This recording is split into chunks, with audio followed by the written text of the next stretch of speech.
இன்னைக்கான வீடியோ என்னன்னா, நீங்கள் நிறைய பேர் ரொம்ப நாளாக கேட்ட ஒரு வீடியோ தான். என்ன அப்படின்னு கேட்டிங்கன்னா, ஒரு வேஸ்ட் ஆயில் பர்னர் எப்படி மேக் பண்ணுறது அப்படின்றத தான் பார்க்க போகிறோம். வாங்க வீடியோக்குள்ள போகலாம். ஃபஸ்ட்டு நம்மளுக்கு ஒரு இரும்பு பைப்பு தேவை. இந்த பைப்போட சைஸ் எவ்வளவு அப்படின்னு கேட்டிங்கன்னா, ஒரு 6 இன்ச்சு இருக்க மாதிரி இருக்குது. இதில் கூட இந்த பைப்பெல்லாம் நம்மளுக்கு தேவை கிடையாது. இவ்வளோ உயரம் நம்மளுக்கு இருந்தாலே போதும். அந்த பீஸை மட்டும் என்ன பண்ணுறோம் அப்படின்னு கேட்டிங்கன்னா, நம்ம தனியாக வந்து கட் பண்ணி எடுத்துடலாம்.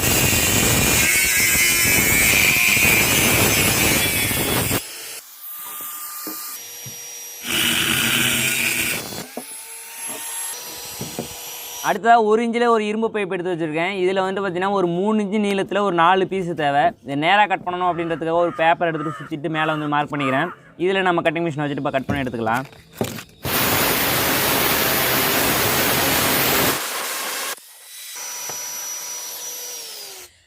ஓகே ஃப்ரெண்ட்ஸ், அடுத்த ஒரு மெட்டல் ஷீட் ஒன்று எடுத்து வச்சிருக்கேன். இதோட சைஸ் என்ன அப்படின்னு கேட்டிங்கன்னா, 1 அடிக்கு 1 அடி இருக்க மாதிரி எடுத்திருக்கேன். இதோட திக்னஸ் ஒரு 3 mm இருக்க மாதிரி எடுத்திருக்கேன். இதில் என்ன பண்ணியிருக்கேன் அப்படின்னு கேட்டிங்கன்னா, சென்டரில் நம்ம ஒரு ஓட்டை போடணும். எவ்வளோ சைஸுக்கு அப்படின்னு கேட்டிங்கன்னா, ஒரு 1 இன்ச்சு பைப் உள்ளர போகிற அளவுக்கு போடணும். வச்சு மார்க் பண்ணிவிட்டு நான் இந்த மாதிரி கிரைண்டிங் மிஷின் ஆங்கிளாக வச்சுட்டு நம்ம கட் பண்ணோம் அப்படின்னா ரவுண்டாக வந்து கட் பண்ணி எடுத்துடலாம். இந்த மாதிரி கட் பண்ணி எடுத்துக்கிறேன்.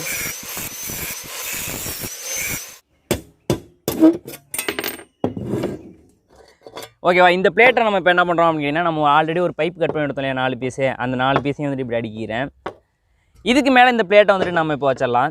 இப்போ அடுத்ததாக பண்ண வேண்டியது என்ன அப்படின்னு கேட்டிங்கன்னா, ஒரு 6 இன்ச்சில் ஒரு பைப்பு நம்ம கட் பண்ணி எடுத்தோம் இல்லையா ஃபில்டர்லேருந்து, இந்த பைப்பை வந்துட்டு இந்த பிளேட்டுக்கு மேலே நம்ம இப்படி வைக்கணும். அடுத்ததாக 1 இன்ச்சு பைப்பு ஒரு 1/2 அடி நீளம் இருக்க மாதிரி எடுத்திருக்கேன். இந்த பைப்பில் நம்ம ஒன்று பண்ணியிருக்கோம். என்ன அப்படின்னு கேட்டிங்கன்னா, 4 இடத்துல கொஞ்சம் கேப் விட்டு மார்க் பண்ணியிருக்கேன். இதே போல் 4 லைனாக மார்க் பண்ணிக்கலாம். இந்த இடத்துல ஒரு 3 mm ட்ரில் பிட்டை வச்சு நம்ம ட்ரில் பண்ணி எடுத்துக்கலாம். அப்போது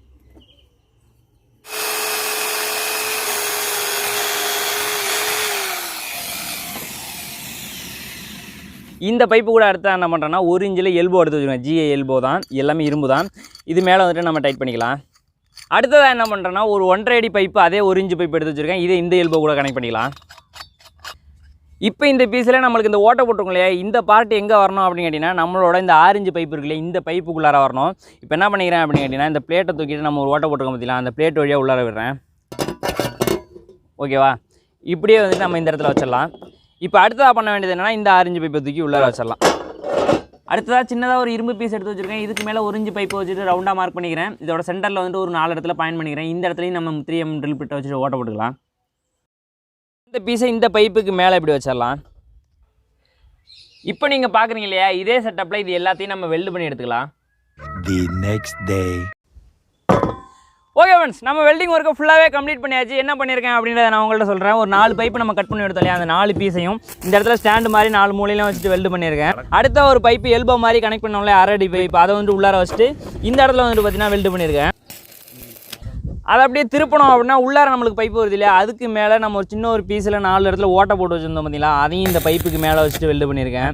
நான் முன்னாடி சொன்னது இல்லாமல் ஒரு 3 விஷயம் எக்ஸ்ட்ரா பண்ணியிருக்கேன். என்னென்ன அப்படின்னு கேட்டிங்கன்னா, இந்த பைப்பு இது வழியாக தான் நம்மளுக்கு ஆயில் உள்ளார போக போகுது. இந்த ஒரு 1 அடி பைப்பு இருக்குல்ல, இந்த பைப்பை இந்த இடத்துல பைப்பில் 6 இன்ச்சு பைப்பில் ஓட்டையை போட்டு பைப்பை உள்ளார வச்சுட்டு இந்த இடத்துல வெல்டு பண்ணியிருக்கோம். இந்த பைப்பு வந்துட்டு உள்ளார எவ்வளோ தூரம் வருது அப்படின்னு கேட்டிங்கன்னா, ஒரு 3 இன்ச்சு கிட்ட வந்துட்டு பார்த்தீங்கன்னா உள்ளார வருது. இந்த பைப்போட இந்த எண்டில் ஒரு எல்போவை கனெக்ட் பண்ணியிருக்கேன். இது வழியாக தான் நம்ம ஆயில் ஊற்ற போகிறோம். அதுக்கேற்ற மாதிரி எல்போ போட்டிருக்கேன். இந்த இடத்துல லீக் இல்லாமல் இருக்கணும் அப்படின்றதுக்காக டெப்லான் டேப் போட்டு அந்த எல்போ வந்து கனெக்ட் பண்ணியிருக்கேன். அப்படியே இந்த பக்கம் வந்தோம் அப்படின்னா, இந்த கீழேருந்து வரக்கூடிய பைப் இருக்கு இல்லையா, இந்த பைப்பில் ஒரு ஸ்கொயர் டிப் வச்சுட்டு கனெக்ட் பண்ணியிருக்கோம். இது எதுக்காக அப்படின்னு கேட்டிங்கன்னா, நம்ம ஒரு ஏர் ப்ளோவரை இந்த இடத்துல கனெக்ட் பண்ணணும். கூட வந்து பார்த்தீங்கன்னா ஸ்பீட் ரெகுலேட்டர் 2மே இருக்குது. இதுக்கான லிங்க் வேணும், அமேசான் லிங்க் டிஸ்கிரிப்ஷனில் கீழே கொடுக்குறேன். இந்த ஏர் ப்ளோவரை நம்ம இப்படி வந்து கனெக்ட் பண்ணிக்கலாம். இந்த இடத்துல ஒரு ஸ்டாண்டு மாதிரி வச்சுருக்கோம் இல்லையா, இது எதுக்காக அப்படின்னு கேட்டிங்கன்னா, இதுக்கு மேலே தான் ஆயில் கேனை வந்துட்டு நம்ம வைக்க போகிறோம். அவ்வளோதாங்க நம்மளோட ஆயில் பர்னரில் நம்ம பண்ணியிருக்கக்கூடிய ஒர்க். இப்போ அடுத்த என்ன பண்ணுறோம்னா, ஃபுல்லாக வந்து பெயிண்ட் பண்ணி எடுத்துக்கலாம். இப்போ அடுத்த நம்ம பண்ண வேண்டியது என்ன அப்படி கேட்டிங்கன்னா, ஆயில் ஊற்றி வைக்கிறதுக்காக ஒரு டப்பா ஒன்று தேவை. இது கிட்டத்தட்ட வந்து பார்த்திங்கன்னா ஒரு 1 லிட்டர் கிட்ட வந்துட்டு பிடிக்கும். இதில் என்ன பண்ண போகிறோம் அப்படின்னு கேட்டிங்கன்னா, ஒரு வாட்டர் டேப் ஒன்று எடுத்து வச்சுருக்கேன். இந்த டேப் வந்துட்டு இந்த இடத்துல வந்துட்டு ஃபிக்ஸ் பண்ணணும். அதுக்கு என்ன பண்ணுறேன்னா, கம்பியை ஹீட் பண்ணிவிட்டு இந்த இடத்துல ஒரு ஓட்டை போட்டுக்கிறேன். இந்த இடத்துல எம்சியில் போட்டு இந்த டேப்பை வந்துட்டு ஓட்டிட்டேன். இப்போ இந்த டப்பா இருக்குல்ல, இது இந்த இடத்துல ஸ்டாண்டு மேலே வச்சோம் அப்படின்னா இந்த டேப் இந்த எல்போவுக்கு மேலே வந்து கரெக்டாக நிற்கிற மாதிரி இருக்கணும். அடுத்த வந்து பார்த்தீங்கன்னா, இந்த பைப்புக்கு மேலே நம்ம ஒரு பாத்திரம் வைக்கணும் அப்படின்னா வைக்க முடியாது இல்லையா, அதுக்காக வந்து கேஸ் ஸ்டவ்வில் உள்ள ஸ்டாண்டை வந்து எடுத்து வச்சுருக்கேன். இந்த ஸ்டாண்டை கரெக்டாக அந்த பைப்பில் வச்சோம் அப்படின்னா கரெக்டாகவே செட் ஆகிடுச்சு. இதுக்கு மேலே நம்ம எந்த பாத்திரம் வேணாலும் வச்சுக்கலாம். இப்போ தான் வந்து பார்த்தீங்கன்னா நம்மளோட அடுப்புக்கான ஒரு கலையை வந்துருங்க. பார்க்குறதுக்கு எப்படி இருக்குது அப்படின்றத பாருங்கள், செமையாக இருக்குது. அடுத்த என்ன பண்ணுறோம் அப்படின்னா, இந்த இடத்துல ஒரு ஏர் ப்ளோவர் வந்துட்டு நம்ம கனெக்ட் பண்ணணும். ஏர் ப்ளோவர் ஆல்ரெடி நான் பேட்டரி கூட வந்து கனெக்ட் பண்ணியிருக்கேன். இந்த ஏர் ப்ளோவரை இந்த இடத்துல நம்ம கனெக்ட் பண்ணிடலாம். வீட்டிலேருந்து வேஸ்ட் ஆயில் எடுத்து வந்திருக்கேன். அதாவது எதில் உள்ளது அப்படின்னு கேட்டிங்கன்னா, வடை பொரிக்கிறது, சிக்கன் பொரிக்கிறது, இந்த மாதிரி பொரிச்சோம் அப்படின்னா அந்த ஆயில் வந்து திருப்பி யூஸ் பண்ண முடியாமல் இருக்கும் இல்லையா, அந்த ஆயில் வந்துட்டு அம்மா கலெக்ட் பண்ணி வச்சுருந்தாங்க. அது ஒரு பாட்டில் இருந்துச்சு, அதை வந்துட்டு எடுத்து வந்திருக்கேன். இந்த எண்ணெய் இப்போ என்ன பண்ணுறோம் அப்படின்னா, இந்த டப்பா இருக்குல்ல, இந்த டப்பாவில் நம்ம ஊற்றிக்கலாம்.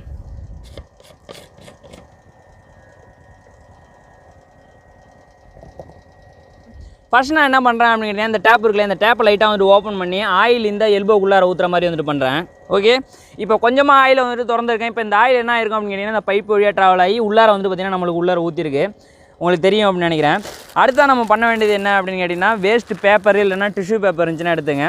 டிஷ்யூ பேப்பர் தான் தேவை அப்படின்ற அவசியம் கிடையாது, வேஸ்ட் பேப்பர் இருந்தால் கூட ஓகே தான்.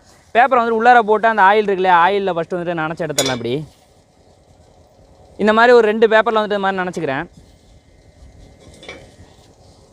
இப்போ இந்த ஆயில் என்ன பண்ணுறோம் அப்படின்னு கேட்டிங்கன்னா பற்ற வச்சிடலாம்.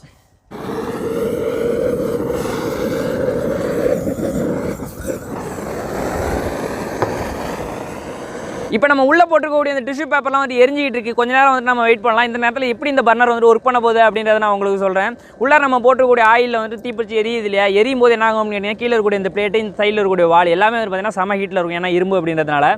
இப்போ நம்ம என்ன பண்ணோம் அப்படின்னா மேலே இருக்கக்கூடிய இந்த டேப் இருக்குல்லையா அதை லைட்டாக ஓப்பன் பண்ணி ஆயில் ட்ராப்பாக இந்த எல்போக்குள்ளார விழுகிற மாதிரி வந்து வைக்கணும். இப்போ இந்த ஆயில் என்ன பண்ணோம் அப்படின்னு கேட்டிங்கன்னா பைப் வழியாக ட்ராவல் ஆகி நம்மளுக்கு உள்ளார போகும். உள்ளார செம ஹீட்டாக இருக்கிறதுனால அந்த ஆயில் போய் பட்டதுமே வந்து பார்த்திங்கன்னா வேப்பராக மாறும், அதனால ஈஸியாக வந்து நெருப்பு பிடிச்சிக்கும். அப்படியே நம்மளுக்கு எப்படின்னா ஒரு ஸ்டவ் எரியும் போது எப்படி எரியுமோ அந்த எஃபெக்ட்டில் நம்மளுக்கு அடுப்பு வந்துட்டு எரியும். ஓகே, இப்போ வந்து உள்ளார வந்து நல்லா ஹீட் ஆகிருக்கும் அப்படின்னு நினைக்கிறேன். இப்போ என்ன பண்ணுறோம் அப்படின்னா டேப் வந்து லைட்டாக ஓப்பன் பண்ணலாம்.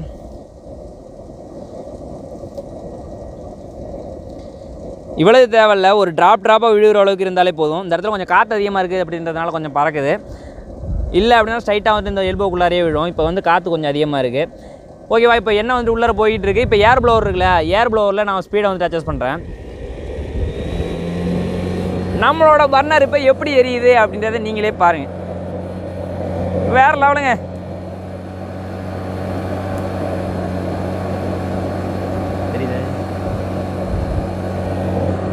ஸ்டவ் நம்மளுக்கு இப்போ வேறு லெவலில் எரிஞ்சிட்டு இருக்கு. ஒரு பர்னர் எஃபெக்ட்டில் வந்து பார்த்திங்கன்னா எரிஞ்சிட்டு இருக்கு. இந்த இடத்துல நம்மளுக்கு கறி பிடிக்குமா இந்த அடுப்பில் அப்படின்ற ஒரு டவுட்டும் இருக்குது. அது டெஸ்ட் பண்ணுறதுக்காக வந்து பார்த்திங்கன்னா ஒரு சுதேசி பாத்திரமே வந்துட்டு எடுத்து வச்சுருக்கேன், நல்லா வெள்ளை கலரில் இருக்குது. இந்த பாத்திரத்தை வச்சு நம்ம தண்ணி வந்துட்டு சுட வச்சு பார்க்கலாம். இந்த இடத்துல காற்று ரொம்ப அதிகமாக இருக்கிறது தாங்க பிரச்சனையே. எந்தளவுக்கு அடுப்பு எரியுது அப்படின்றத கூட நம்மளால் சரியாக வந்துட்டு கவனிக்க முடியல. கொஞ்ச நேரம் நம்ம வெயிட் பண்ணலாம், தண்ணி எவ்வளோ சீக்கிரம் சுடாது அப்படின்றத பார்க்கலாம்.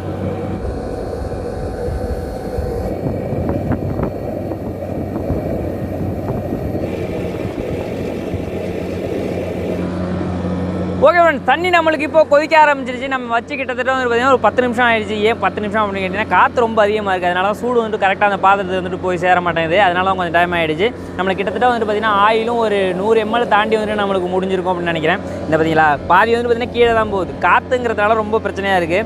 ட்ராப் ஆகுது வந்து பார்த்திங்கன்னா இங்கே வந்துட்டு ட்ராப் ஆகும். இதே நம்ம வீட்டில் பண்ணும்போது இந்த மாதிரியெல்லாம் ட்ராப் ஆக போகிறது கிடையாது, நல்லாவே இருக்கும். அது மட்டும் இல்லாமல் பாத்திரத்துக்கு கீழே வந்துட்டு நம்மளுக்கு கறி பிடிச்சிருக்கா அப்படின்றத நம்ம இப்போ வந்துட்டு டெஸ்ட் பண்ணலாம். பாத்திரத்துக்கு கீழே கறி அப்படின்ற பட்சத்தில் பார்த்தோம் அப்படின்னா கறி பிடிக்க தான் செய்யுது. 2 சைட்லேயுமே வந்து பார்த்திங்கன்னா நம்மளுக்கு கறி இருக்குது, சென்டரில் மட்டும் இல்லாமல் இருக்குது. ஆனால் வந்து பார்த்திங்கன்னா கறி பிடிக்க தான் செய்யுது. ஆனால் ஹீட்டு இதுலேருந்து வரக்கூடிய ஹீட் வந்துட்டு வேறு லெவலுங்க. இங்கே கை வச்சோம் அப்படின்னாலும் செம்ம அனலாக இருக்குது. நம்ம கேஸ் ஸ்டவ்வில் இருக்கும்போது நம்மளுக்கு அனல் தெரியும் இல்லையா, அந்த மாதிரி செம்மையாக இருக்குது. ஸ்டவ்வோட பெர்ஃபார்மன்ஸ் உண்மையிலே வேறு லெவலுங்க. நீங்கள் இந்த ஸ்டவ்வை ட்ரை பண்ணுறீங்க அப்படின்னா இந்த விஷயத்தை மறக்காமல் வந்து ஃபாலோ பண்ணுங்கள். என்ன அப்படின்னா கீழே இருக்கக்கூடிய இந்த பிளேட்டு சைடில் வச்சுருக்கோம் இல்லையா பைப், இந்த ரெண்டுமே கொஞ்சம் கனமான இருமாக வந்து சூஸ் பண்ணிங்க. ஏன்னா அதில் இருக்கக்கூடிய ஹீட் எடுத்துகிட்டு அந்த ஆயில் வந்து பர்ன் ஆக போகுது. அடுத்த விஷயம் என்ன அப்படின்னு கேட்டிங்கன்னா நீங்கள் ஒரு ஹோட்டல் ஃபீல்டில் இருக்கீங்க, ஒரு நாளைக்கு ஒரு 1/2 லிட்டர் வேஸ்ட் ஆயில் கிடைக்குது அப்படின்னா கூட இந்த ஸ்டவ் உங்கள்கிட்ட இருந்துச்சுன்னா கண்டிப்பாக உங்களுக்கு ரொம்ப வந்து யூஸ்ஃபுல்லாக இருக்கும். இந்த வீடியோ நிறைய பேர் வந்து பண்ண சொல்லி கேட்டிருந்தாங்க. அது மட்டும் இல்லாமல் பர்சனலாக எங்களுக்குமே ரொம்பவே வந்து இந்த வீடியோ வந்து பிடிச்சிருக்கு. நீங்கள் இந்த வீடியோ பற்றி என்ன நினைக்கிறீங்க அப்படின்றத மறக்காமல் கமெண்ட் பாக்ஸில் சொல்லிடுங்க. மீண்டும் ஒரு சூப்பரான வீடியோவில் நாங்கள் வந்து உங்களை பார்க்குறோம். அதுவரை உங்களிடமிருந்து விடைபெறுவது முத்து மற்றும் கலை. வீடியோக்கு மறக்காமல் ஒரு லைக் கொடுத்துருங்க.